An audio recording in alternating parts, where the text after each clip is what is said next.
Imam Abu Ja'far Al-Barzanji menulis dalam syairnya, walamma tamma min hamlihi, ketika sempurna hamil Aminah syahrani 2 bulan, ala ashhuril aqwalil marwiyah, menurut riwayat yang masyhur, tufiya bil madinatil munawwarati abuhu Abdullah, meninggallah abuhu, bapaknya, bapak Nabi Muhammad SAW, Abdullah bin Abdul Muttalib bin Hashim bin Abdi Manaf bin Qusay, di kota Al-Madinah Al-Munawwarah. Ketika itu usia Nabi 2 bulan dalam kandungan. Setelah itu Nabi SAW pun lahir, dibesarkan dalam peluk cium kasih sayang Aminah. Lalu kemudian pada usia lebih kurang 4 tahun dibawa lagi ziarah ke makam ayahnya. Dan dalam perjalanan pulang dari ziarah itu meninggal pula Aminah. Apa pelajaran yang ingin diambil dari kematian ayah dan ibu Nabi ini? Banyak analisa sesuai dengan ilmu orang masing-masing. Bagi psikolog yang katanya pengaruh akal manusia itu dipengaruhi 4, maka kata mereka manusia ini berpikir itu dipengaruhi oleh pertama ayah, yang kedua ibu, yang ketiga bacaan, yang keempat lingkungan. Maka Allah ingin membersihkan Nabi Muhammad sallallahu alaihi wasallam dari 4 ini. Apakah akal Nabi Muhammad itu dipengaruhi oleh ayahnya? Tidak, karena dia tidak sempat bertemu. Apakah Nabi Muhammad SAW itu akalnya dipengaruhi oleh ibunya? Tidak, karena 4 tahun sudah meninggal dunia. Apakah Nabi Muhammad SAW itu dipengaruhi oleh bacaannya? Tidak, karena Nabi tidak bisa membaca. Walladzi ba'atsa fil ummiyina rasulan minhum, Allah yang mengutus dia kepada umat yang ummi, la yaktub wa la yaqra, tak menulis dan tidak membaca. Minhum, dan dia bagian dari mereka, dia juga tidak bisa tulis baca. Apakah Nabi Muhammad SAW itu dipengaruhi oleh lingkungannya?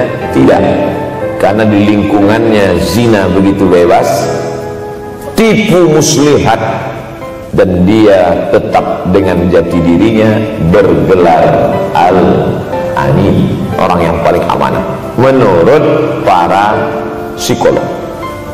Tapi ada analisa lain. Mengapa ayahnya meninggal ketika dia berusia 2 bulan dalam kandungan, dan belum sempat pula dia mendapatkan kasih sayang seorang ibu? Di situ pula dia meninggal dunia, ibunya saat dia berusia 4 tahun. Maka salah satu analisanya adalah Allah ingin menjaga Nabi Muhammad SAW tidak sempat durhaka pada ayah dan ibunya, karena orang yang durhaka tak layak menjadi Rasul utusan Allah Subhanahu wa ta'ala. Makanya sehebat-hebatnya bapak Nabi Ibrahim bernama Azar. Apa kata Azar? Wa idh qala Ibrahimu li abihi Azara, ingatlah ketika Ibrahim berkata kepada bapaknya Azar, atattakhidhu asnaman alihah, mengapa engkau menjadikan berhala ini sebagai Tuhan wahai bapakku Azar?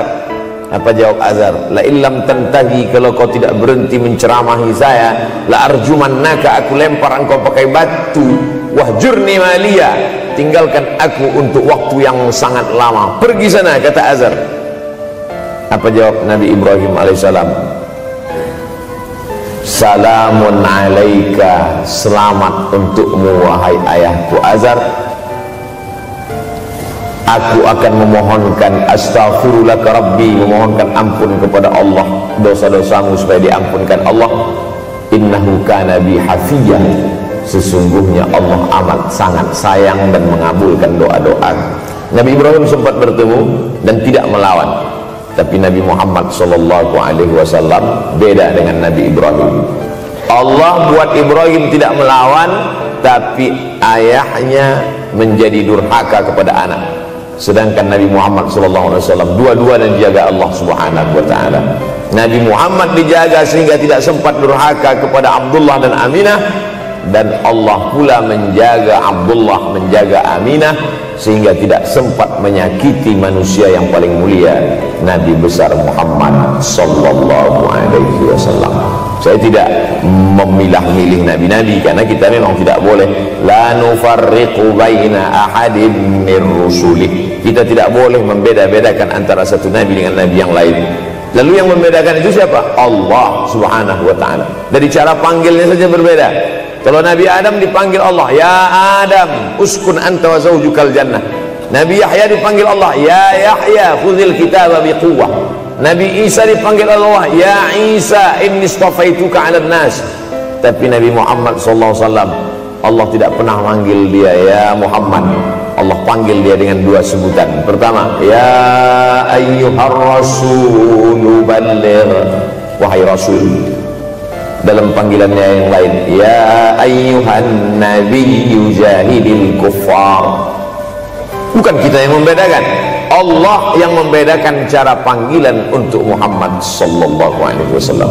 Begitu juga dengan berdoa. Kalau Nabi Musa alaihissalam, dia yang berdoa, Rabbi shrah li sadri, lapangkan dadaku, wa yassirli amri, mudahkan urusanku. Tapi Nabi Muhammad tidak berdoa, Allah langsung memberi. Apa kata Allah? Alam nashrah laka sadrak. Apakah belum kulapangkan dadamu? Wa rafa'na laka dzikrak, kami angkat beban.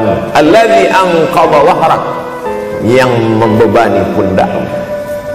Belum dia berdoa, sudah dikabulkan Allah, karena janji Allah kepada dia, wala sawfa yu'tika rabbuka fatarda, apapun yang kau mau akan kuberi. Salah satu penyebab Allah memberi apa yang dimau sebelum meminta adalah kalau tidak pernah durhaka kepada orang tua.